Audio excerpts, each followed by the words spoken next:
Hello friend, எப்படி இருக்கீங்க? எல்லாம் நல்லா இருக்கீங்களா? நான் உங்கள் உமா பேசுகிறேன். சண்டே ஸ்பெஷல் எதுவும் இல்லை. அதனால் இன்றைக்கி புதன்கிழமை நான்வெஜ் எடுத்துகிட்டு வந்தாங்க. சண்டே வந்து மகம், அதனால் நான்வெஜ் எடுக்க முடியல. நான் நான்வெஜ் எடுத்துருந்தாங்க. தலைக்கறி எப்படி சமைக்கணும்னு தெரியுமா? தலையை முன்னாடி வேக வச்சிடணும். இஞ்சி பூண்டு, ப வெங்காயம், பச்சை மிளகாய், தக்காளிலாம் போட்டு மஞ்சத்தூள்லாம் போட்டு இது தலையை நல்லா வேக வச்சு எலும்பெல்லாம் எடுத்துடணும் தனியாக. எலும்பெல்லாம் தனியாக எடுத்துட்டு அதுக்கப்புறம் தான் நம்ம குழம்பு வைக்கணும். அதில் நிறைய எலும்பு இருக்கும் தலையில். அதனால் வேக வச்சு எலும்பெல்லாம் எடுத்துட்டு அப்புறமேல தான் நம்ம வந்து மசாலாத்தூள், காய்கறி வேணால் காய்கறி போட்டுக்கலாம். நான் வந்து கத்திரிக்காய் போடலாம், முள்ளங்கி போடலாம், முருங்கைக்காய் போடலாம் மட்டனுக்கு.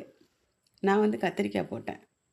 கத்திரிக்காய் போட்டால் நல்லா தான் இருக்கும். மட்டன் வந்து தலைக்கறி சூப்பராக இருக்கும். ஆனால் அது வேக வச்சு எலும்பெல்லாம் எடுத்துடணும். அதான் அதில் ஒரு வேலை, அதிகமான வேலையாக இருக்கும். அதை எடுத்துடணும். முன்னாடி குக்கரில் வச்சு ஒரு 5, 6 விசில், குக்கருக்கு தகுந்த மாரி நல்லா விசில் வச்சு எடுத்துட்டு கறி நல்லா வெந்த பிறகு எலும்புலேருந்து ஈஸியாக கறி வந்துடும். அப்படி வந்த பிறகு எடுத்து எலும்பெல்லாம் தனியாக வச்சுட்டு கறி வந்து அப்புறமேல போட்டு தான் சமைக்கணும் நம்ம. அதான் இன்றைக்கி புதன்கிழமை எங்கள் வீட்டில் மட்டன் தான். தலைக்கறி எடுத்து வந்து ரத்த சுண்டை சொன்னாங்க.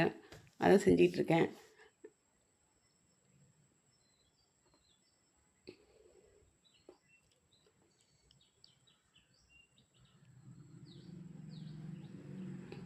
கறியை போட்டு மசாலாத்தூள், நான் குழம்பு மசாலாத்தூள் அரைச்சி வச்சுருக்கேன். எல்லாத்துக்கும் ஒரே தூள் தான் போட்டுருவேன்.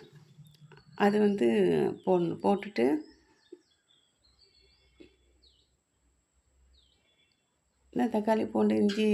தக்காளி இஞ்சி பூண்டு விழுது, வெங்காயம், பச்சை மிளகாய், மஞ்சத்தூள்லாம் முன்னாடியே போட்டுட்டோம்ல தலை வேகக்குள்ளேயே. அதனால இப்போ வந்து மசாலாத்தூள் மட்டும் போட்டுட்டு காய்கறி போட்டு அந்த எலும்பெல்லாம் எடுத்த கறியை போட்டு நல்லா வேக வைக்கணும்.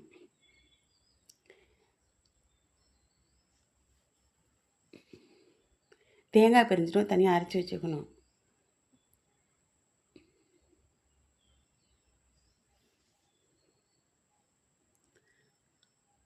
நான் குழம்பு மசாலாத்தூள் அரைச்சி வச்சுருக்கேன், அதான் நான் போடுறேன். நான் 1/2 கிலோவுக்கு 1 கிலோ மல்லி போடுவேன், 1/2 கிலோ மிளகாய் போடுவேன். அப்புறம் மிளகு, ஜீரகம் எல்லாம் போட்டு அரைச்சிடுறோம். அதுலேயே சோம்பு, கடலப்பருப்பு, சாம்பார் பொடி மாரி அதை தான் நான் எல்லாத்தையும் யூஸ் பண்ணுவேன். நல்லா தான் இருக்கும். அந்த பொடி தான் போடுறேன் நான். தனியாலாம் மிளகாய், மல்லித்தூள்னு தனித்தனியாக போடல, இதான் போட்டுட்ருக்கேன்.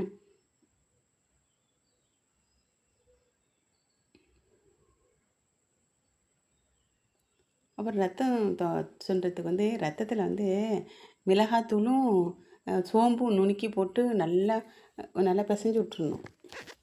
ரத்தம் வந்து கெட்டியாலாம் இருக்கும், அதை நல்லா பிசைஞ்சு விடணும். கையாலேயே நல்லா பிசைஞ்சு விட்டுட்டு அதுக்கப்புறம் வெங்காயம், நிறைய சின்ன வெங்காயம் அரிஞ்சு வச்சுக்கணும். வேறு எதுவும் போட வேணாம்.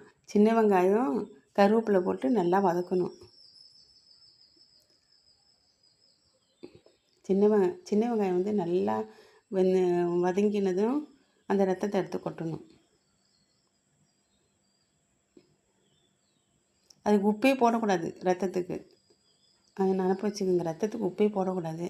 போடாமல் வந்து அதுக்கப்புறம் அந்த ரத்தத்தை எடுத்து கொட்டி கைவிடாமல் கிளறிக்கிட்டே இருக்கணும் கொஞ்ச நாள். அல்லாட்டி பெரிய கட்டியாக போயிடும். கிளறின பிறகு அப்புறம் வேணால் விடலாம். கொஞ்ச நாள் கிளறணும் நல்லா.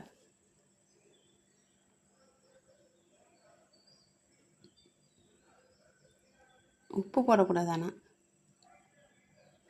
சோம்பும் மிளகாத்தூளும் போட்டு ரத்தத்தை நல்லா பிசைஞ்சு விட்டுக்கணும். விட்டுட்டு அப்புறம் வெங்காயம், கருவேப்பிலை போட்டு தாளித்து இந்த ரத்தத்தை எடுத்து கொட்டி கைவிடாமல் கிளறி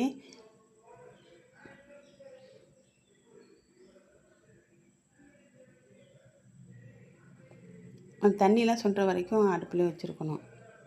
நல்லா அந்தாண்ட வந்து கறிக்கு வந்து கறி குழம்பு மட்டனுக்கு வந்து என்ன தாளிக்கணும்னா, இப்போ சோம்பு, வெங்காயம், கருவேப்பிலை போட்டு தாளிக்கணும்.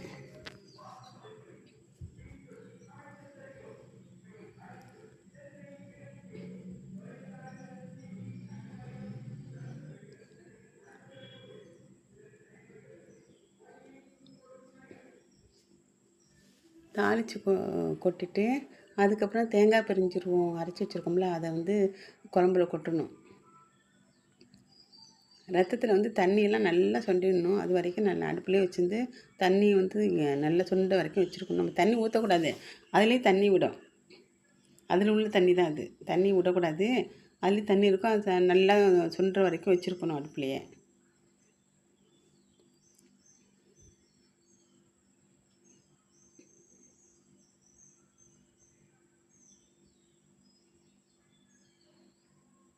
மட்டன் குழம்புக்கு வந்து தலை குழம்புக்கு வந்து சோம்பு, வெங்காயம், கருவேப்பிலை போட்டு தாளித்து கொட்டிட்டு கொஞ்சம் நாள் நல்லா கொதி வந்ததும் அப்புறம் தேங்காய் பிரிஞ்சிரும் அரைச்சி வச்சுருக்கோம்ல, அதை கொட்டணும்.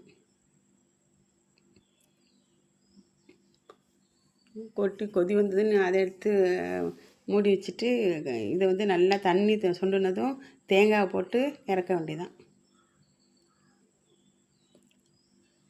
ரத்த பொரியல் சூப்பராக இருக்கும்.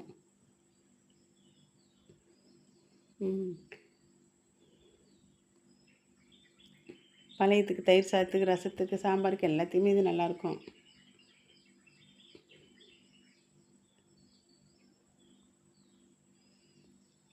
சண்டே எப்போதும் ஸ்பெஷலாக நம்ம நான்வெஜ் தானே எடுப்போம். இந்த வாரம் எடுக்க முடியல, மகத்தினால எடுக்க முடியல. அன்னைக்கு வந்து எல்லாம் கோவிலுக்கு போனாங்க.